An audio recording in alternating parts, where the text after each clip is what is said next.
to The Insomniac Show with Nicolette and Brian. We'll get real deep with you, educating, inspiring, and solving problems with some of the most inspirational humans on the planet. Buckle up and come on the journey. I'm excited. All right, I'm Nicolette, and today Brian and I are here with Justin Sandler. He is a director, a writer, an actor, a speaker. He is a survivor, and he is about to inspire us. So we are super, super excited to speak with you today. Thank you so much for joining us, Justin. We really appreciate it. Hey guys, thank you for having me. It's great to be here. Yeah, thanks for coming. But do us a favor, kick us off. Tell us a little bit about you and your journey. You also own a production studio, so I know I'm not going to get into everything you do all at once, but tell us about your journey to kind of each of those big things that you do and how you got to where you are right now. Certainly, there's a lot to cover, so I will try to get to the point on some of them. Heavy question, right? I know, and there's a lot to unpack there, as we say. Right. But let's just go all the way back to my very first art form, which was when I was a little kid. I started playing drums, and that is my most sort of natural attuned gift. I think that flowed through me, that chose me, if you will. So I've been playing drums my entire life. I turned pro in around 2002 and started playing a lot of different groups, recording, started touring, started doing, a lot of different various things on camera, a lot of film and TV as well as an on-camera musician, and branched out to other instruments as well. I've always loved music, and it's a huge part of me. Of course, my early days of dreaming and being a big rock star were kind of brought to reality when I was, getting ready to go to college. And my folks were like, listen, we love that you love playing drums, but you got to go get a real degree. So I agreed to go to college at Indiana University, and I got a degree in theater and television directing and communications. So I was like, there's your degree. That's really about as worthwhile as the music degree. But truthfully, I've worked in the industry of entertainment and music since college. I a lot of friends that got the business degree and all the other different fancy titles who have changed careers a million times. I'm still doing the same thing that I set out to do long ago. And that's really kind of a beautiful thing that I'm able to share and have that opportunity. Awesome. I started producing television way back in the 90s. And I worked for ABC and Fox affiliates, writing and directing commercials. I got out to LA, really started stepping back into acting because I also love just to perform. And through the years, I just sort of danced between, acting gigs and music gigs. And then my wife and I started a production studio called 3 Cube Studios in 2011. And we do film and photography production. And so I kind of get to take my work as a director and editor and all the things I do in that aspect and combine it with my wife's ability to, photographer, cinematographer, and director herself. And we came together and started doing projects for hire, and then some of our own projects as well, included a short film we made it launched in 2016 called Welcome to Where You've Always Been. That's now available on Amazon Prime. It's a short film about overcoming. It's about a spoken word artist who faces severe depression and suicidality and ends up, really pushing his life to the edge and has to make a huge decision. And it's a very inspirational little piece. And that's a lot of what I do, even in the lyrics of the music I would write, over the years. It's message driven in a sense where I believe that there's an opportunity through art to always create value, whether it's a song, a poem, a movie, or beyond. There's an opportunity to raise the vibration, or there's an opportunity to suppress the vibration. And I think we have almost a responsibility as artists to bring it up.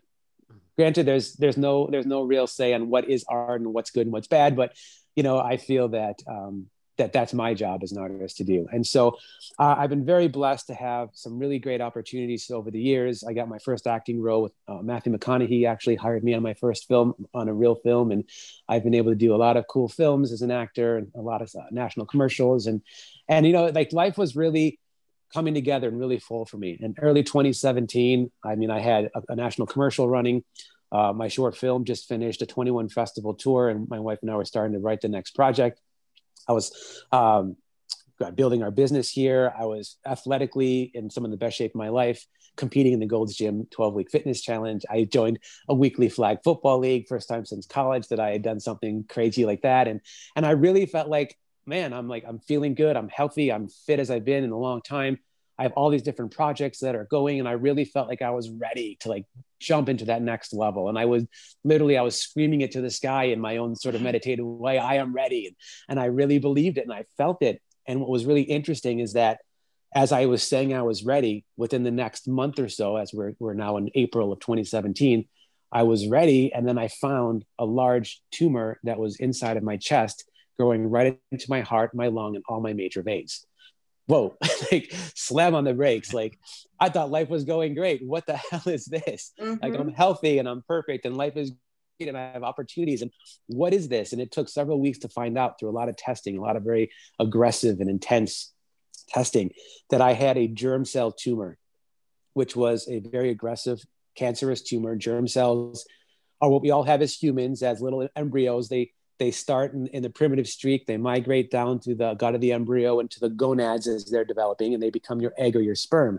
Right. There are very rare cases where a germ cell gets stuck along the way and just parks and never turns on. And it just lays there dormant.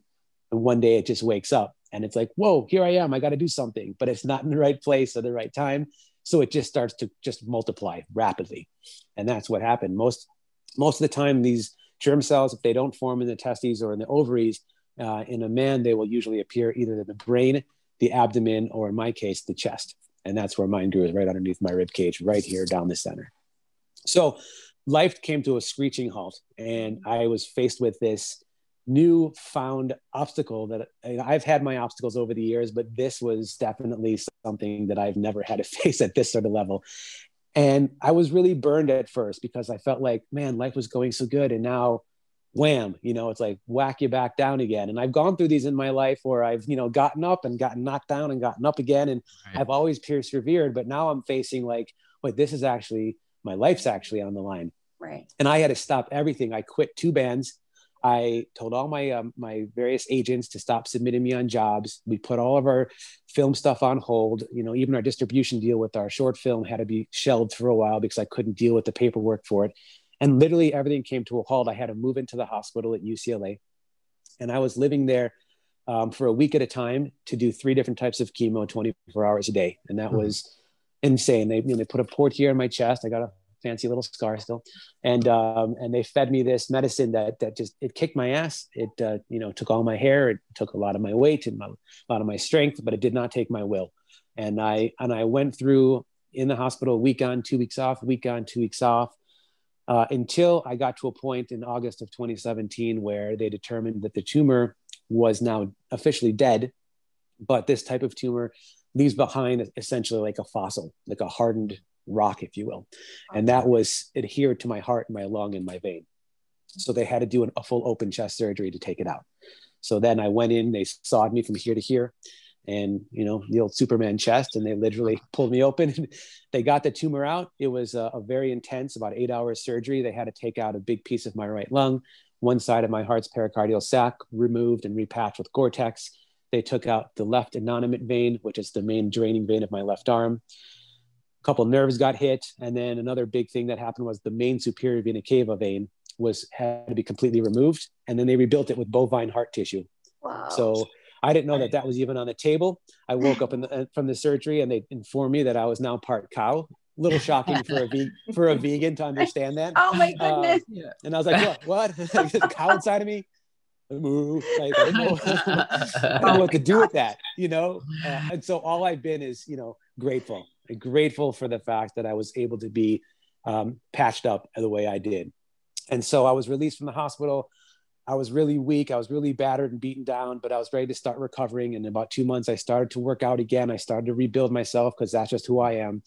But there was some blood clots that happened around the outside of my heart, and my heart had ended up adhering to my left lung. We didn't realize that until that December. And I actually found myself being rushed into an emergency surgery. My heart was collapsing inside of its own sac under a liter of fluid. And I was literally just a couple of hours away from total lights out. And if I wouldn't have gotten in the hospital when I did, that would have been it, which is crazy to think that I had survived cancer. But this complication from the surgery was what actually almost took my life. I had another surgery after that. They created a permanent hole in the sac of my heart, about a silver dollar size hole at the bottom. And they, took my lung and my heart away from each other and separated the organs again. And I was kind of done with the surgical procedures and sort of, there you go put your life back together. But I was rocked. 2018, I was alive, I was cancer free, and I was a shell of myself. And I spent the entire year just trying to rebuild myself, my spirit, everything it was a journey. And I definitely had to be very kind and practice a lot of self-love and get myself to a point where in 2019, I could kind of step back into myself again and really start rebuilding my life. And I did. I jumped back into it. I got a few more acting roles in some films. I wrote and developed a one-man show about my journey, which is a very entertaining and inspirational show where I act and do characters and poetry, and I play drums, and I have videos from my journey. We've recorded everything on live video. So I have tons of footage that I edited into these cool little clips, and it's just the way I tell stories. It's through filmmaking and music and acting and comedy and poetry. So I really was able to take everything that I do and bundle it into this show. And I performed it, had a great run until the world shut down. But I do have good news. I edited together a version of that show, and it is about to do a live streaming event as part of a solo theater live stream festival. So it is available for the whole world to see now, whereas before it was just, localized to LA theater. And then I've been doing a lot of writing and speaking. I've been able to give back and speak for UCLA and be part of their patient and family advisory council for the third year, and just do anything I can to sort of just keep sharing the message of everything I went through. And we can get into that in a second, but there's a big lesson and a big philosophy that came to me, and life-changing things that I went through that gave me the strength to not just survive, but to thrive, and to be able to take what I went through and learn and share it with other people. And so now all the stuff I'm doing, including the show, the talking, I have a second TEDx talk I just did, which is about to go live, and a book that I'm writing. And I just see that my mission now is really, to live my best life and to take everything that I was blessed to survive with, and this challenge that I was really just lucky to have to face, to overcome, and take everything that I learned to not just continue bettering myself, but to better the world as much ways as I possibly can. So that's a nutshell of where I got to without getting into the deep stuff yet. But I figured I'll come up for air. I'll come up for air right now and let you guys say something. I have a feeling Brian's going to say something. I can see your mind reeling. I mean, here's the thing. What I was thinking too. I mean, obviously, some people are survivors, and they just, they survive and they thrive. And it seems like you had such a will, because like you said, it's not about getting knocked down. It's about getting back up. Right. And it really is. Was there one thing or something that sort of, when you were going through all that was sort of keeping you like, okay, I need to keep going. I need to get through this. There's still stuff, because you've accomplished a lot right up until that point, but there were still so many things that seemed you were on the verge of accomplishing, right? There were so many things you're still accomplishing and motivating for. Was there something or some particular thing you wanted to accomplish when you were going through all that, or that you realized you needed to accomplish?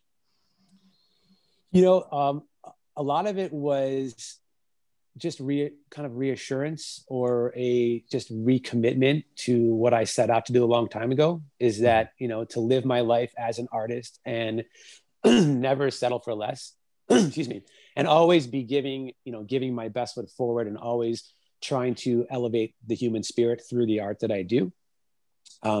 What's really interesting is that, I've always, excuse me a second, I'm just sip of water. That's what happens when you're missing part of your lungs sometimes. Booyah. All right. I'm back. There you go. So, where was I? Okay. So, I've always sought the silver lining, so to speak. The times that I've been knocked down, even though it sucks for a little bit, I've always seen how my life has improved because of it. I've always seen what comes out of it, that there's always a benefit that comes out of facing a struggle and overcoming it. So I was very fortunate to have that mindset already. And I'd done a lot of work, in the realm of spirituality and meditation and personal development and emotional healing and all that. One of the big factors that I really attribute to this is came a few days before I moved into the hospital to start my first round of treatments. And I was in a state of meditative chanting, silent Buddhist chanting. And I just got so deep. And I just, I was facing a tumor that was literally shoving everything out of the way inside of my chest. I was facing a treatment plan that was proposed to me that I did not want to do. Like, I was like, no, thank you, chemo. Like, do not want to do this. Right. I know what it does to you. And you want to give me 3 kinds and do it 24 hours a day? Like, that's insane. Or like this idea of a surgery. Like, I didn't want any of that. And I realized that there was not many other options for me. at least in the time frame that I was looking at, because my heart was being pushed so hard. So I really had to surrender and accept everything. And the more I kept doing that, the more I kept priming myself. And this one particular day, about 2 days before I started my treatments, I was chanting, and I really just went deep, and I really opened up the flow. And that's when sort of the philosophy downloaded to my brain. And those are the words: embrace, love, free. And that has become sort of my message, my saying, if you will, and the name of a lot of what I do. And that's it became a 3-step method. I didn't really get it at first, but it really led the path for me to understand that there is a way to go through obstacles better. And it all starts with embracing the obstacle and shifting my perspective. And as I did my own work, as I went through continuously embracing and accepting the situation I was facing, and then dropping into a space of love and gratitude for everything, from the tumor in my chest to the chemo that I was doing to everything around me, I had to just really envelop love with all of it and understand that this was all a gift, and it was all something that I could be thankful for and grateful for, as hard as it seemed. And the more I did that, the more I sort of felt myself elevating and my own life condition improving. And the more I did that, I realized that there's a huge driving force for me to survive. And it's not just about living. It's about the fact that what I'm experiencing right now is something that I need to share with people.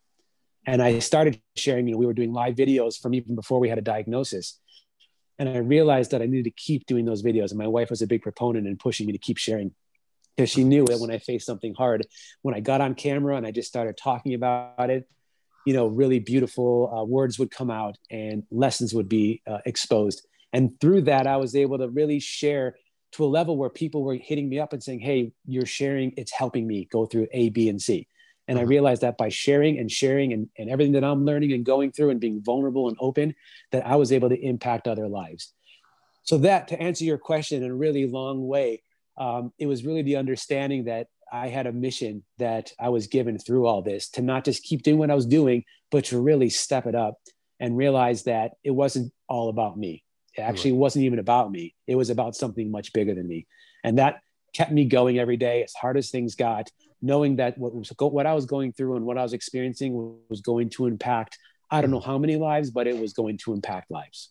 Right. Which is crazy to even think that, because you're in it, right? It really was, in my mind, about you, right? But it's really not about you, right? And I mean, think about how self-centered we can be for anything, but here you are really going through it, and you're saying it's not about you, it's about how you can help others. I mean, that's pretty amazing to me, because I can really make things all about me. I will tell you, I have a gift. So yes. Yeah, she says that, but she's really not. But I have a question, right? You mentioned meditating and getting downloads, right? And I'm a huge believer in getting downloads from the universe, right? Yeah.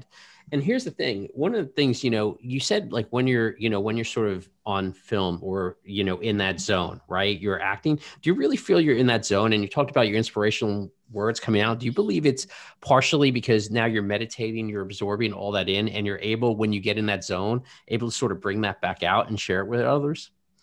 Whether that zone be while you're being recorded, while you're acting, while you're playing your music?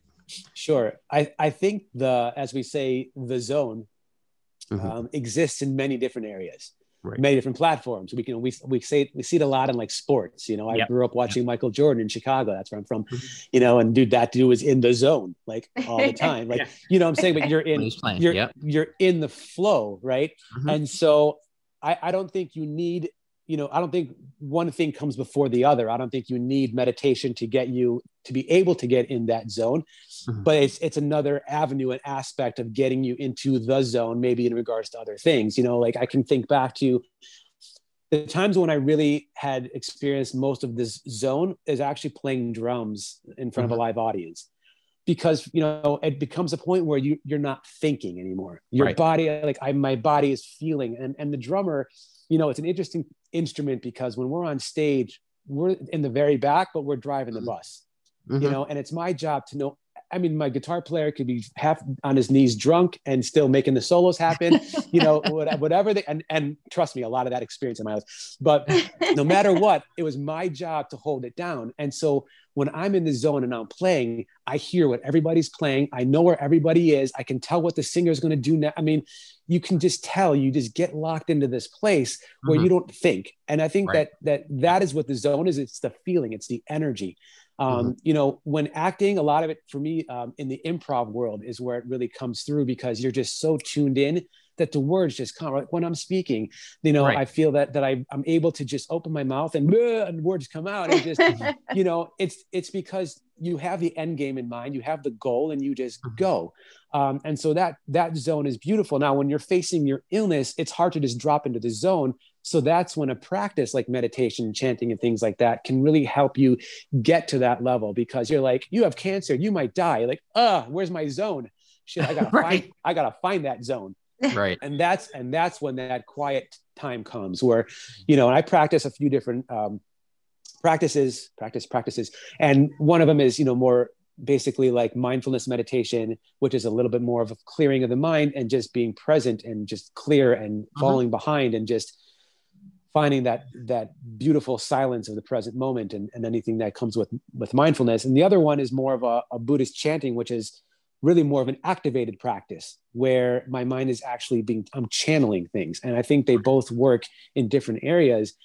And it was through those practices that really tuned me up. You know, in the hospital, I was laying there in this hospital bed with, you know, things coming out of me. And I'm sitting there chanting, and I'm chanting to the chemo, and I'm chanting to my heart, and I'm chanting to my nursing staff. And, you know, it's just sending the energy and setting that intention. And I think it just starts to open the floodgates. And when you set those intentions and you just go, that's, I think, when you become most primed to drop into that zone where those downloads come, where the ideas of what to say or what to write or what to share or how to think better come from finding that zone. And that's where a practice like meditation and chanting and things along those lines will help get you there. So definitely, I know art, for me, it's artistic ways, creation, or dropping into a practice like the meditation. And that gets me into that space. See, I'm getting all talking about this. Nicolette's like, I got questions. Is this kind of what you're talking about from, you know, about healing through the art in a sense? Yeah. Justin, is that kind of what, like, that is the zone connected to the healing in a sense? This is so mind boggles. I'm so fascinated. So help me here. So the healing through the arts, is that connected to this in some way? I think everything is really connected and interconnected when it comes to it. They are their own entities, but I mean, yes, it's like a yes and also sort of answer, you know, because you can use art to heal, or you can use art to process healing, which is, you know, you can't per se sit down and create art and you're like, I drew a picture, I'm healed. You know, like that doesn't work. Like, I mean, we can try, it might work. I mean, I'm not saying anything's possible, you know, but really what the art does is it lets you process what you're experiencing. It lets you often get it out of your body. And a lot of times what happens is, you know, everything is energy. And I don't think I need to tell you guys this. We already know it's not woo-woo to say that every object, inanimate or person or animal, is basically vibrating energy. And so we got to move energy around. Otherwise, energy becomes stuck. I mean, that's why there's this thousands of years old medicine that, you know, acupuncture, acupressure, it's all about moving energy. And so the sense when you're stuck, when you're blocked, when you're facing a heavy obstacle and you don't know what to do with it, and it starts to fill you up and you're like, ugh. If you just hold it, that's when a lot of illnesses take a turn for the worse. You know, that energy becomes stuck. For me, I had a lot of stuck energy around my heart. I had a lot of closure, emotional closure that I lived with for many years. And getting a tumor into my heart was a huge wake-up call that I had been living a long life with an emotionally closed down heart. And it's like, okay, these are the things that say, well, I have work to do here. And I need to practice heart-centeredness and coming from the heart and being vulnerable to my emotions and all that kind of experience. When you're facing the adversity, you need to channel that whether that's, and you don't have to be a professional artist to do it. It's just get it out of you, express yourself. I mean, writing is I think the huge gateway to creating art, because it starts with getting the words from your brain. Whether it's like, I'd wake up in the morning and just do free form journaling, not to share with anybody, just write whatever nonsense was flowing through me, just writing it until my hand got tired, rip it up, throw it away, done. Or you can write poetry or lyrics, or write a movie, or write a song, or write a one-man show, or write a speech. I mean, it starts with just getting the words out of your body and freeing that blocked energy. Even if it's drawing a picture, maybe you're not a writer and the words aren't coming to you, but you grab some crayons and you just draw what you're feeling. What you're doing is you're creating space to move energy. You're allowing yourself to express and get it outside of me. Like, wow, I just drew this picture. Like, this was inspired by what I'm feeling. No, maybe it's not going to hang in the Getty Museum or something, but it's like, it doesn't have to. You know what I'm saying? It's really important, I think, to shake that and break that up. And when you do that, you can create opportunities for the healing to come in, or you can create opportunities to create something that may actually help someone else. So I think it's all really interconnected, but it just starts with saying, goes back to embrace love free. It starts with accepting that you're facing an obstacle, accepting that you're facing a challenge, and owning that stuff. And then it comes from, how can I take my perspective and shift it? And then take that perspective and keep running with it. Like Nicolette, you mentioned, a little bit ago about making it about you. And that's a natural thing.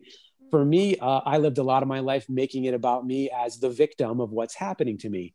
And as you victimize yourself, you start to play small, and you start, everything starts to close around you. And the idea is not to be a victim of your circumstance, but to say, hey, I'm facing this, I step into it, I'm going to stay in a space of gratitude and love, and I'm going to understand that I have the choice of what perspective I will take, because we can't choose what happens to us a lot of the times, but we can choose how we react to it.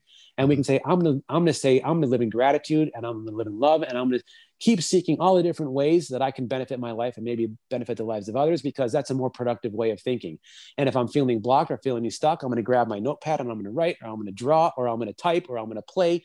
And I'm going to just keep my energy moving and flowing, because I need to express myself and shake it up and live bigger and raise my vibration to a level where I can create the optimum ideal environment for healing.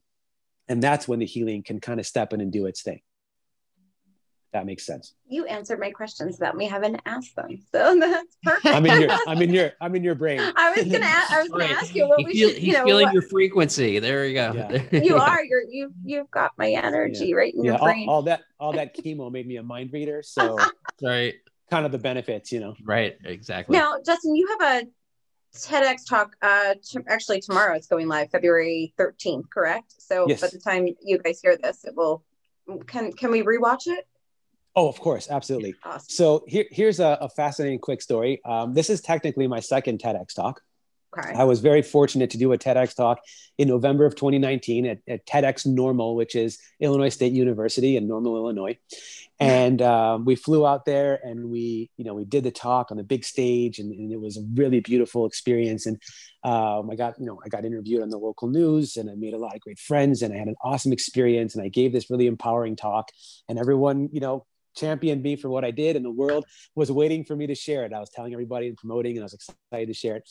And then I find out that the TED organization actually flagged my talk, and they didn't tell us exactly why, but they said that it was outside of the guidelines, and they were holding it. And months and months and months went by, and I'm like, all the other speakers from that day released, and here I am, like, where's my talk? Finally, about midsummer of last year, and it's a year where there's a lot of people facing challenges in 2020. And I'm like, God, this talk would be great right now. They finally came out and said, listen, the talk is outside of guidelines and technically falling under the faith-based healing header. As I called it, I guess I was just too woo-woo for TED. So it was a little more spiritually driven, even though I never claimed to heal myself through faith. Right. I understand that TED has their guidelines, and I respect the hell out of them in the organization, and they have to keep things a certain way. So while it was hard to accept that, I just ultimately embraced it and put my own, my own practice, after I bitched and moaned for a minute. And I really started focusing on writing my book and getting my one-man show edited so I can actually share that. And so it did give me a lot of a drive. And I let it go. I surrendered and I said, listen, if it's not the right talk, if it's not the right time, whatever the case may be, like, as we say, universe, you got my back, and I'm just going to let this go. And then sure enough, in December, the TEDx Normal team reached out to me and they said, we're getting ready to do our next event and we'd love to have you back as a speaker again. And we just, you just need to rewrite your talk a bit, obviously. But I was given the opportunity of doing this again. So I jumped on the idea. I rewrote my speech. It's still the same premise. It's called 3 Steps to Overcome Any Obstacle. And it's still the same premise. And it still has a lot of my elements of my spirituality, but I wrote it in a very academic way, and I back it with resources and with some science. And so I'm not just talking about my love vibration. I'm actually talking about health scientific benefits of the various practices I did, so that it really, it really speaks to an audience of academia as well as an audience of spirituality. And we got the speech approved, and I had to shoot it myself because TED Talks are all virtual now. Right. And so I actually was really lucky. I got to use the theater here in LA that I did my one-man show at several times. So I could make it look a little sexier, some nice lighting, and use the screen. My wife and I obviously have our own production studio. So we brought in the cameras, and I'm the editor. So I put it all together with all the slides. And so it came out. I think it looks really good. And I think the talk is great. And I think it's the right talk for right now. So I'm very blessed. The event is happening live. Like you said, it's going to have happened by the time all you at home are listening. But the event is going to be all the talks from that day pre-recorded, but with a live MC, and they're going to do the entire event, and we're all going to get to do some Q&A. And that's just a one-time live event, but all the talks will be sent off to the TED organization and uploaded on their YouTube channel officially. I don't know what date it'll be available, but since the talks are all edited, they just need to send it to them with the descriptions. So late February or March, it will come out. Of course, I will blast it everywhere. And my website, I have a mailing list where people can sign up, and it's justinsandler.com. And when it does come out officially, I will, send the link to everybody so that it can be viewed and shared at any time. And yeah, I'm really excited to be able to share this talk. And I think we're really still at a great time and an opportunity where people are facing a lot of struggles and a lot of challenges. And I think that this talk, if it does what I set out for it to do, which is to inspire one life, if it does at least that, then we're winning. And if it does more, then great. But I'm excited to share it with the world. That's awesome. Well, you inspired us, Justin. Yes, for sure. Thank you. Thank you so much for your, for the work that you're doing. And thank you so much for joining us today. And thank you so much for kicking ass. So we appreciate that. I do have one question. I'm honored to kick ass. Go for it. I do have one question. How many instruments do you play? I see pretty much every instrument behind you. So I'm a drummer and a percussionist by trade, by profession, and that is my instrument. Okay. So I play a lot of drums and I play a lot of other instruments. I played trumpet for many, many years as well. All through my schooling, I played trumpet, high school, and all that stuff.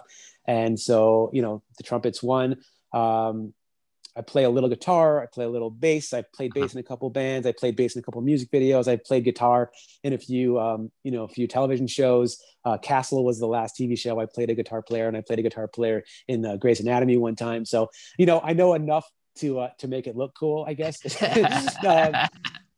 I got the keyboard over there, but I bought that for my wife. I'm not really a piano player. So I really say like drums, percussion, followed by trumpet, guitar, bass. And, I love music. So I just love grabbing whatever and making something out. My wife got me, I have an African drum down here. I've got, anything that I can sort of just play with and explore with, and again, like we talked earlier, you don't have to be a professional musician to express yourself artistically through music, which is why like I've done some things where I've had, people pre-COVID obviously, but where I grab all my different percussion instruments and I pass out to everybody and I get everybody jamming in a drum circle. And, it's amazing when it doesn't have to be a drummer. You just have to feel it and you just start making noise. And it's a beautiful expression of art and of energy to just make sounds and create. And again, it doesn't have to be for recording the next big top 40 hit. you know, it's about taking that and really expressing yourself and moving the energy. So music is a beautiful gift. And like I said, like for me, when I was a little kid, I'm like, drummer, like that was it. I had to pick the most cumbersome pain in the ass. First guy at the gig, last guy to leave, the guy carrying all this stuff. But I mean, you know, you don't always have a choice when it comes to those artistic platforms. So no, they pick you.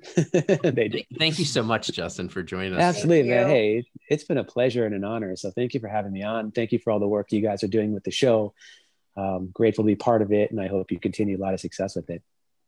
Thanks so much. And everybody out there, please stay in touch with me. And if there's anybody going through, you know, a challenge, especially cancer, I've been helping a lot of people going through cancers who I don't even know, other countries. I've helped people as far as Canada and India. And I mean, it's interesting. People will find me, you know, through social media and reach out to me that are going through similar types of cancers and just need a little advice or need someone to talk to who understands or needs a tip here or there or whatever. And so, you know, I like to keep my door as open as possible for those who need a little extra love. So I invite you to reach out to me. Of course, justinsandler.com is my website. There's an email link there and on my mailing list. I'd love to have you guys sign up. And then I'm on all the social media platforms. I'm pretty much at Justin Sandler on virtually everything, except for TikTok, which I'm at Justin J. Sandler because someone else took my name. But I'm on all the platforms, and I'd love for y'all to stay in touch, follow me, hit me up. And, you know, let's all continue to spread the good word and collectively raise the vibration of the world around us because it's needed more than ever. Thank you so much. We'll throw all that inside the description so everybody can get it real easy. Amazing. I love it. Thank you guys. Appreciate it.